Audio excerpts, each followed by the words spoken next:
we can attract cars, we can attract houses, we can attract gifts. If you don't do this one thing, you won't get it. And that is practice and be open to receive. It's that simple. How open are you to receiving the thing that you truly want? We have this invisible ceiling. If you're open to receive, it doesn't have to be an incredibly uncomfortable, shocking process.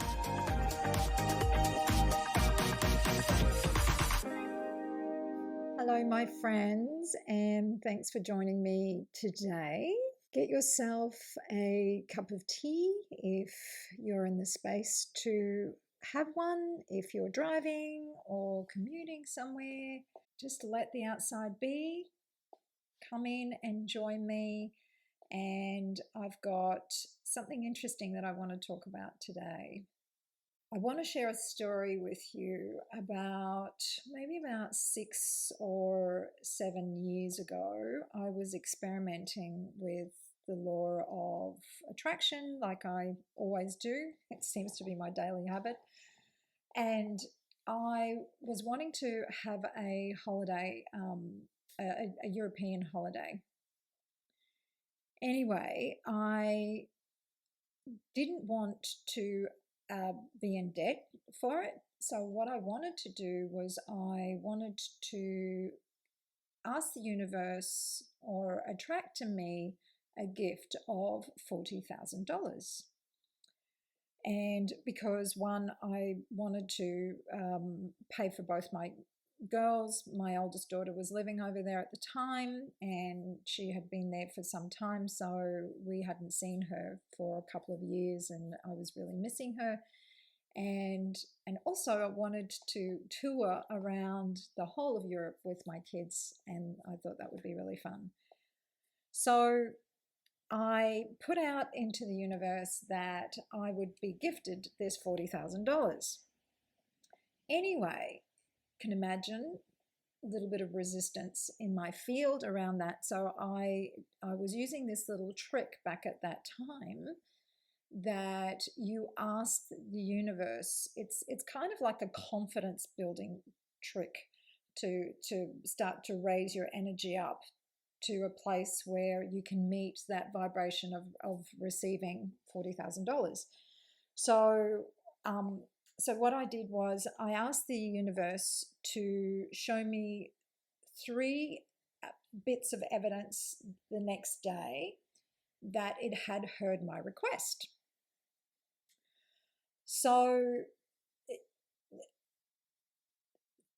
you just kind of put that out into the universe and let it go. And, this is when we are mentally in a place where we kind of believe that it's a little bit out of reach and it's not going to happen, or, there's a little bit of doubt in there. So just to start to shake up and the doubt and start to raise the vibes.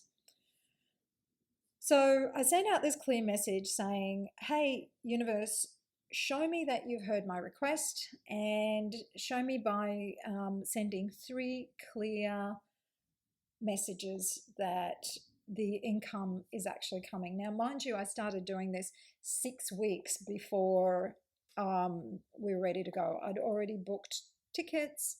I'd already booked the accommodation, but with the accommodation, it was, pay when you go to the, the hotel or whatever. So the whole thing was booked. I was going. There was no doubt about that. However, I didn't want to be lumbered with this debt. So anyway, so the next day I went to the supermarket to get a few little things, and as I was walking into the supermarket, I walked past a news agency and I thought, maybe I should just go in and get a scratchy. And then I went, no, too obvious. I'll just keep going. And I went and did my shopping, came out, got to the car, loading up the car, and I bought this great big box. And I noticed that as I was putting it in the car, it had a big cracked lid on it. And I thought, oh, bugger. So while I was there, I thought, okay, I'll go back, get that lid replaced. Anyway, walked past that news agency again. There was that nagging feeling there. But this time, the universe did not want me to miss that hint. And this woman came out holding a scratchy going, oh my God, I just won from this scratchy. I just won from this scratchy. And she was looking at me and waving. And I thought, okay, all right, I get it. So anyway, I went in and she came and stood next to me and started chatting. And it turns out that she had gone to the same school as my daughter. She had been, all morning she'd been at this news agency buying scratchies. Anyway, I asked her which scratchies she bought. I bought 3 of those, went home, scratched them, every single one of them won. Not big prizes, but won. So I thought, okay, all right, that was really interesting. A couple of hours later, a friend of mine that I hadn't seen for months sent me a text and said, hey, I just want to drop off your birthday card. And I think my job as a cat servant has come up again, and I'm just going to go and let my cat in. Excuse me for a moment. Anyway, back to the story. Anyway, my that's a job of a cat mother. My friend turns up and she gives me this beautiful birthday card, and I open it and there's $100 in there. And it was like, oh, wow, that's really lovely. But I knew that she had been going through quite a hard time. And I immediately felt sad for her, in the sense that, oh my God, can you really afford to give me $100? But that time I caught myself. And I thought, well, it's a terrible thing to project poverty onto another human being. And in that moment, I remembered that it's the joy of giving that people really get their biggest hit from. So I said, thank you so much. You don't know what this means to me. I was, I openly and graciously accepted it in that moment. Anyway, later that evening, and it was interesting because I'll talk about what all of that meant for me and how I really reflected on that later. And that helped me, these incidences helped me to realize some very, very important pieces around how I manifest, for one, how I use the attractive field, but also how I block the process. Okay, so the third sign came in that night. And my daughter, who was overseas at the time, she was training staff in Austria. She worked for a big hotel resort organization, and she was doing some health and safety training over there. And she said she went to the toilet and looked down on the floor, and there was this wallet, and it was full of cash. And of course, being full of cash, she realized that it was, one of the staff members, and she handed it in. And of course, the person that had lost it was extremely, extremely grateful. And that was very interesting too, because she's also part of that manifestation. Both my daughters were, and myself included. So I really reflected on all of that. And what made me realize what I was experiencing, firstly, was that, that first incident of going to the news agency, it was too obvious, was my first thought. So I noticed that there was a belief in me that said receiving has to be, or getting that amount of money has got to be really complex and difficult. And it's got to be really hard in some way, because it's not just a small amount of money. And this is the thing with the universe. The universe has no cap on how much it gives you. I know in the Abrahams it says it's just as easy to manifest a house as it is a pen. It's just the same energy. And so that was a really, really interesting reflection. And obviously I was only open to receive from a more complicated arrangement. So that was a really good meditation. The other one was,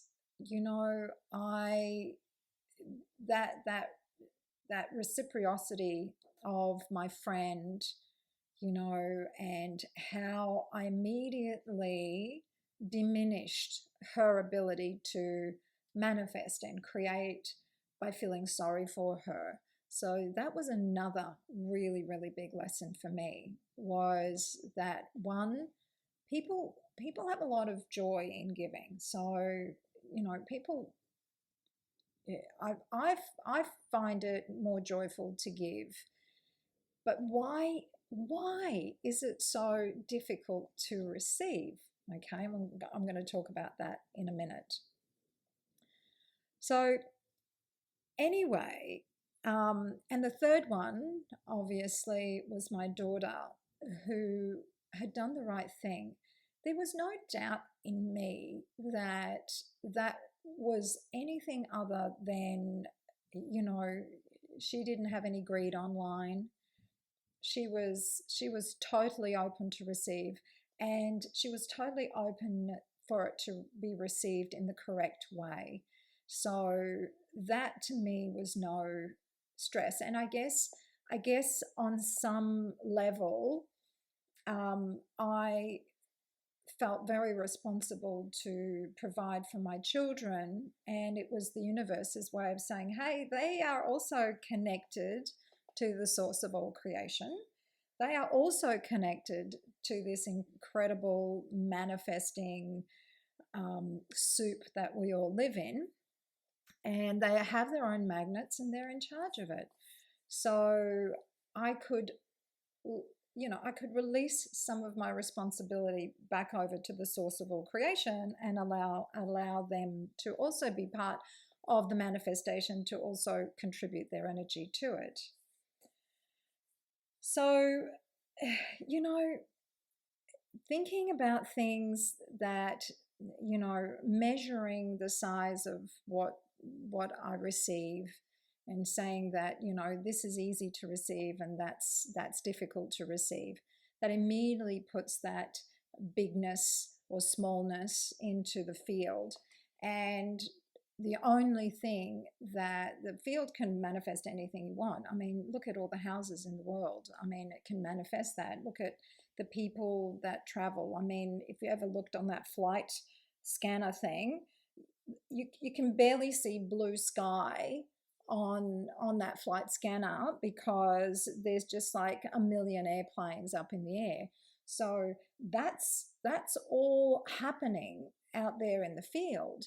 And it's not a rare occurrence. It's not a small thing. And I don't know about you, but I've heard lots of my friends go, hey, I went on a flight and I got upgraded, and I did this and blah, blah, blah. And, and my daughter has actually won a couple of holidays, 5-star holidays, over the years. Every time she wants a break, she just goes, universe, give me a holiday, and she wins one. So money is not really part of the equation, but we make it part of the equation. However, it's also not a bad thing to ask for, universe, gift me $40,000. Anyway, continuing on with the story, I was telling my friend about, the universe is going to gift me $40,000 so I can fly and go around the world with my daughters and not have the pressure or the burden of paying money back later on.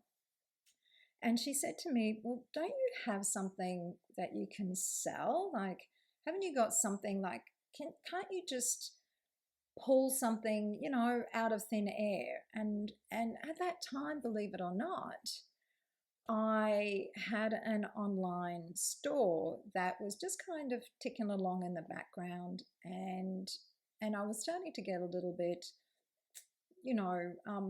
tired of taking care of it and tired of putting energy into it. And I said to her, you know what? Funny you should say that. I'm going to go and get that valued. And so I got onto my accountant and he valued it, came back with a figure the next day, $40,000. So the story doesn't end there. Okay. You would think that that's just a nice bow tied up and ready to go. But the real lesson here is the learning and the being open to receive. And that was my huge lesson. And even though that seemed all like it was going to pan out and all the rest of it, I did a lot of things to sabotage that process. And again, went to that place of, oh, well, that's not exactly, well, that's too easy, isn't it? It's too easy just to put that up for sale and to have someone buy it. And now I've got that money sitting there. So I did a few things to sabotage that. And I did end up selling it, but not quite for that much money. And it all worked out in the end. However, what I noticed at that time was that I was really, really uncomfortable with receiving that amount of money. I was uncomfortable with it coming in certain ways. So I had judgments around how I should receive it. I had judgments around how easy it should or shouldn't be. And then it started to teach me the lesson about receiving. And one of the things that I still practice to this day is being open to receive. And being open to receive is, when you think about it, how often, have you ever felt uncomfortable accepting money? Like if in my family, money was, in our culture, the grandparents would often give the kids money. So it always felt great to receive money in your hands, some cash and all the rest of it. However, in that instance with my friend giving me that money, the idea that she couldn't afford it, immediately I became responsible for her creation. So money is something that perhaps we have issues with receiving, and yet we put out for these affirmations and meditations and all of these things around getting lots and lots of money. However, when it actually happens, it's a real that feels funny, and I often see business owners that come in, and particularly practitioners. It's an interesting phenomena. Practitioners and artists or creatives, that they will often have a little bit of a squeak within them, a little bit of a feeling when they have to set their prices, when they have to go, hey, I would like to charge this amount of money. So there's a lot of programming that goes in there. But what about things like being open to receive even a compliment, even a hug? These expressions of love in the world. When someone says to you, "Hey, you look great. You look really, really wonderful today," and just you feel that little bit of a inside, that little bit of a tweak that says, "Oh, I don't know," and you might even fling it off. "Oh no, I just threw this old thing on," or "Oh yeah, but I'm having a bad hair day," or the idea of saying, "Yeah, I thought I looked great too." We just don't do it, right? It's crazy. So on one hand, I'm just going to take another sip of tea. On one hand, it's like, I want to have all the money in the world. On the other hand, it's like, oh, please don't give it to me. On one hand, it's like, I want to have this beautiful romance and I want to feel loved. And then on the other hand, it's like, oh, don't touch me, go away. So there's these messages that are contradictory within us. And that's something that's really, really cool to start to investigate, to see where inside am I blocking this manifestation? Because we're the only ones. I mean, it's our limitations. There is nothing out there. There is nothing out there that says you cannot have this thing, whatever this thing might be. That $40,000, and there was that $40,000 that I wanted to manifest at that time, that came at me in so many different ways. There was like 2 or 3 other ways that I could have mentioned, but I won't because it's kind of long-winded. That the universe was trying to give that money over to me, but I was the one going, oh no, oh don't, oh no, oh no, no, it's got to be really slow. It's got to be really this. So why do we do that, right? Why, there's this phenomena that happens. Have you ever heard about lotto winners that can get really, really unwell? There was a chap that I personally knew about, a friend of mine, this guy that she worked with. He had won some $10-15 million on the lotto, and then a couple of months later just was riddled with cancer and then had to overcome that. There is many reports of people that win the lotto and have or really life-changing events, like really improving events to their lives, such as the birth of a child, winning a home, winning the lottery, wonderful things that come along, even getting married. And then all of a sudden they hit this place where, relationships break down, health breaks down, even to the point where some people go about and actually lose the money. So, I mean, what's happening there? So what it is actually got to do with our identity. It's how we have identified. And if we understand what identity is, a lot of our identity has been created around our survival system.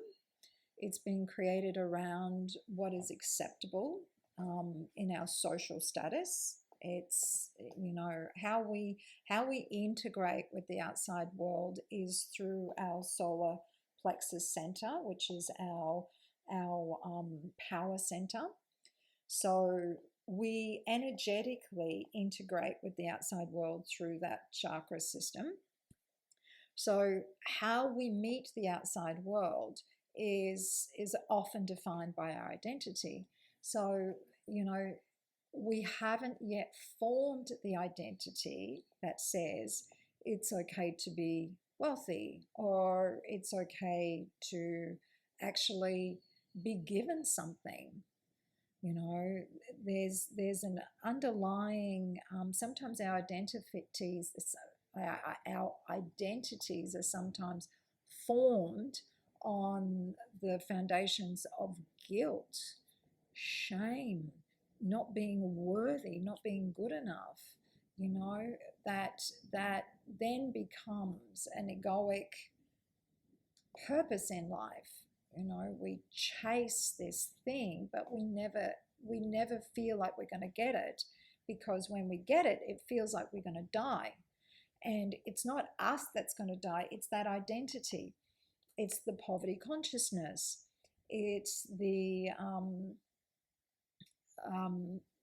you know, the you know, in the case of, let's say, having a child, there might be, you know, the single free person that now has to move out of the way for a child to come in. And then, you know, that could be also tapped into, you know, independence for some women as well. So it's not okay to rely on my partner. It's not okay to rely on anyone. And when you have a baby, you've got to do a lot of relying because it's really difficult to do it on your own. Trust me. I've done a couple of children on my own, and it's not an easy job. The other thing about, let's say, receiving as affecting our identity is, it's, you know, giving's really easy for a lot of people, but receiving, it's like a form of intimacy, and there's a vulnerability there. You know, it's like, oh, okay, I'm now I'm actually getting love, just like that the you know, the lovely comments, compliments.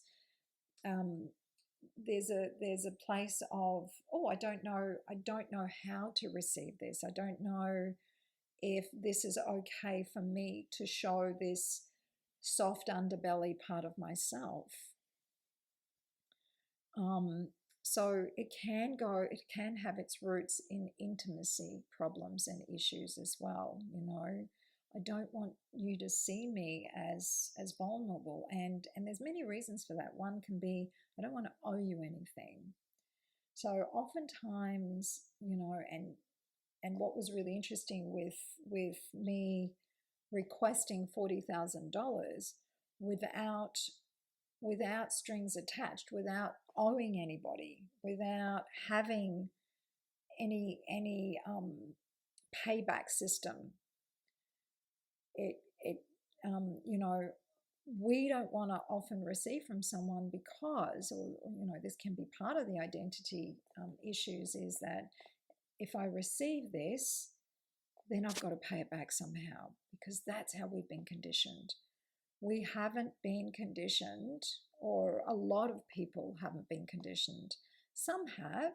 You know, there are some people out there that are really open to receiving in many different ways. They might not be open to receiving in other ways, but certainly in a lot of different ways you might see it. And you know, I'll often hear couples when they come in, you know, and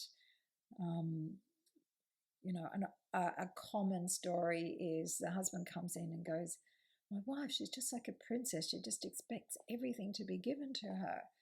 And it's like, well, you know, you've set that up. You know, this is part of your conditioning as well. You must then feel like you're here to constantly give to somebody else and not receive. So it's a big issue. So yeah, the more that I receive, the harder I have to work. So this is what stops some people from putting their prices up.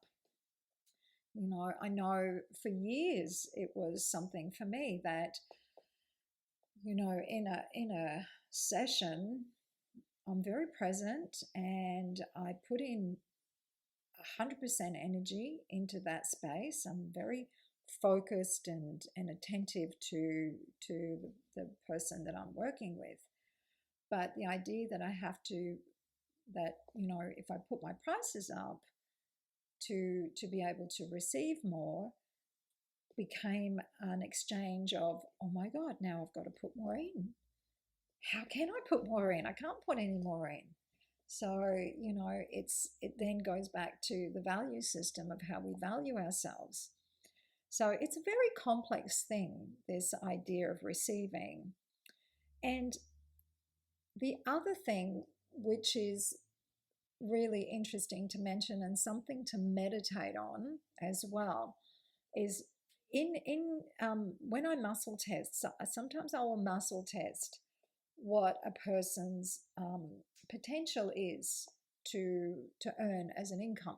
You know, so this is what my potential is in the field, and it goes into ridiculous amounts of money most of the time, unless the person definitely has a contract to experience poverty in this lifetime, which is very rare.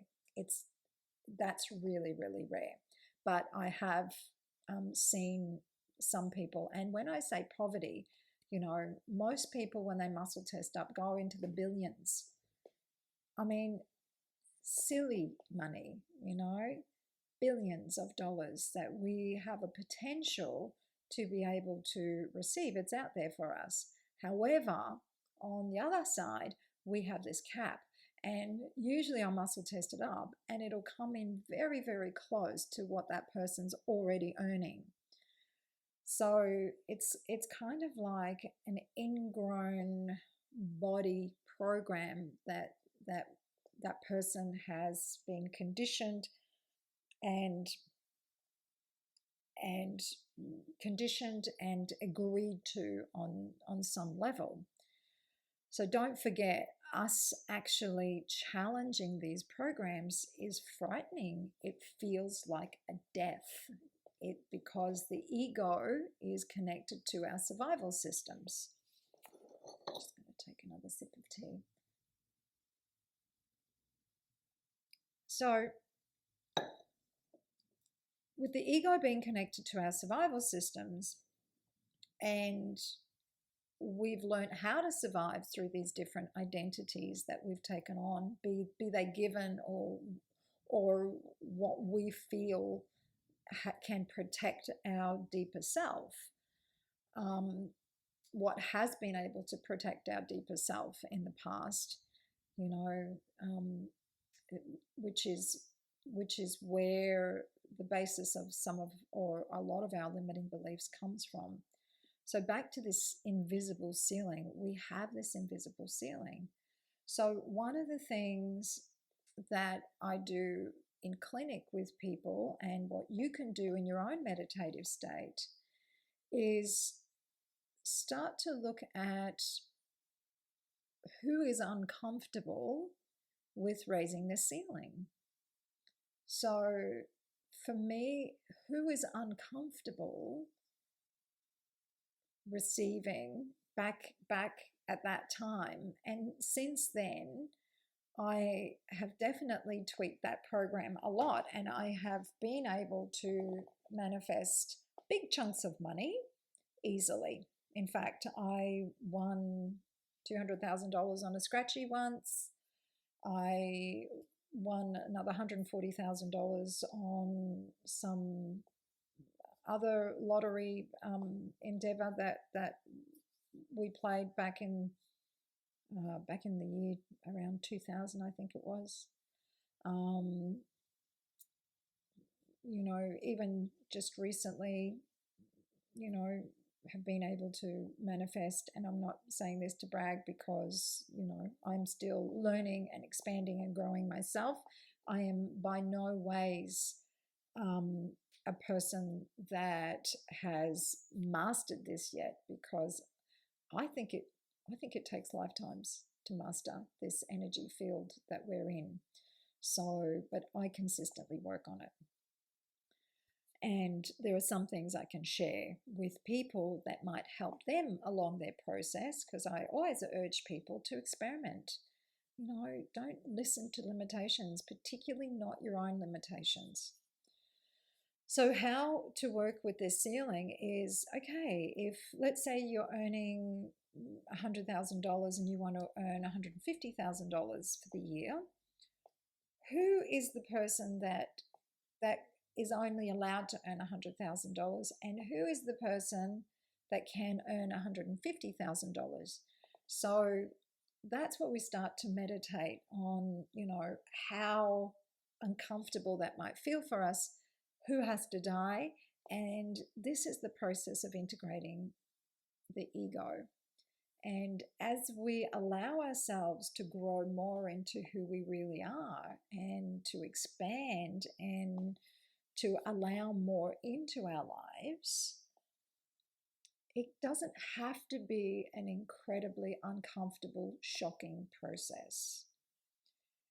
And I wonder, my wondering is that shock of, going back to that shock of winning a lot of money, or even the shock of finding a really good quality partner. I mean, I've even seen people, like gobsmacked at, all their life they want this wonderful partner, and they keep attracting really toxic relationships after toxic relationships.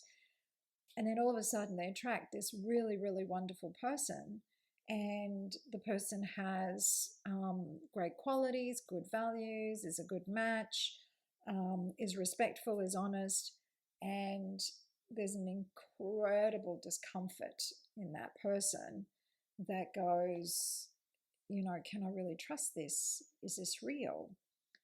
And that's something for us to work through. Who is it that can be comfortable having this partnership? Who is it that can be comfortable having the wealth that you truly want? Because wealth is not a bad thing. It's a wonderful thing. It gives us the ability to live our lives in a way that we can self-actualize and fulfill ourselves. And we don't necessarily have to be bound by money as the source of all of the answers to our financial problems. In actual fact, we, like my daughter, when she wanted to go away on a holiday, she just won a holiday. We can attract cars, we can attract houses, we can attract gifts from beautiful people, and allow ourselves to have so many different channels of receiving. So one of the things I will leave with you today to ponder perhaps is, how open are you to receiving the thing that you truly want? And how open are you to receiving it coming in many different channels? One of the things that I have worked on for the last few years is opening up my receptacles. So, if I want more income, I now open myself to different ways for that income to come in, even though the universe is abundant. And even though the universe, if you're open to receive, the universe will find different ways for that money to come in. But, how open are you to receiving? If you want to date somebody, if you want to have friendships, but you keep saying no to every invite, you say no to dating. I know I speak to a lot of young people and about dating, and I say to them, well, are you on any apps? Oh gosh, no. I don't do that. That is something to investigate. I'm not saying that's right or wrong. I'm not saying that anybody's way of doing life is right or wrong. I just like to challenge people to investigate that. Where does that come from? Does that come from a belief that says you can't meet someone online, or that online dating is a bad thing? And again, I'm not saying that don't listen to your instincts or your gut around that either. That could very well be your deeper truth, and we stay with that. But look at, are you open to receive? I remember practicing the law of attraction with young men when I was a lot younger, and I would always say to my girlfriends that when you're ready, they'll even show up at your doorstep. You don't even have to leave the house. And I remember one day that my girlfriend was over, and we were sitting there having, tea and cards as I like to with my girlfriends. And I heard my neighbor yell out, and he was a very elderly old man. And so I went out to see what was going on, and he wasn't feeling very well, poor bugger. And so I said to him, look, I'm going to call an ambulance, and you are going to be getting taken care of. And so I put him into his bed, put a bucket next to his bed, and called an ambulance.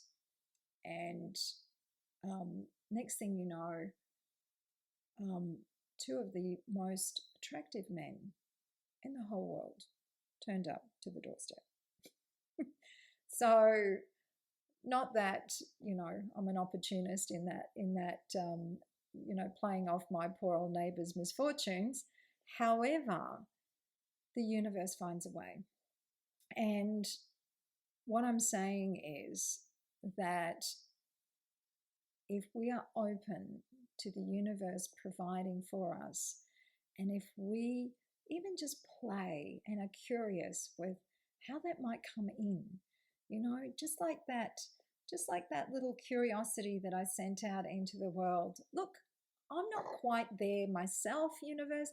However, show me signs that you can hear me, because that's all I'm really wanting in this moment. I don't know if I'm energetically there yet to receive, but just, hey, I just want to see if I can actually be heard. And I was, and it was a very fun experience. We, just to close that story up, we did end up going to Europe. We had a fabulous time, and it was definitely a well-deserved holiday, and I really enjoyed that time with my children. At that time, no, I didn't manifest all the money for that to happen. However, it didn't matter, because at the end of the day, it was about having a beautiful holiday with my girls. And also I learned an enormous amount about my own limitations, my own inabilities to receive at that time. And I still work with that to this day. It is a practice. It's a mastery practice. This is not I don't think we ever get to the end game, because we always, when our ceiling raises, when we have this invisible ceiling, and then we change, we grow, we are open to receive more. The curious thing is we bump the next ceiling. So it's just that process of expansion, patience, love of yourself, love of the process, and most of all, have fun. don't get too knotted up about it. See what you can do today. Ask the universe to bring you something today. Maybe a little miracle. See if you're willing to receive a little gorgeous little miracle of some sort. One of the things I've been really loving to practice of late is in my manifestations journal, writing down what I did manifest that day. What did come in for me? How much was I able to receive in that day? And that's a really fun thing to do as well. So just enjoy that. So however, if you want to practice more manifestation techniques, learn more about that, subscribe, go to my website. There is a ton of stuff. I've got free courses, free offerings. Be open to receive, because the joy is also in the giving. And I do love to give. And so just go and explore, have fun. If something resonates, I've just started a book club on there as well, which means that I go in there and I recommend some of my favorite books and things that I've found really beneficial and useful, particularly in the laws of attraction, the laws of manifestation, and self-discovery, and all of the mysteries of the universe. I just love all that stuff. So come and play, join me, and I will catch up with you guys next time. Lots of blessings. I really hope so many miracles come in for you today, tomorrow, and in the future. And remember, love yourself, love others, and just have fun.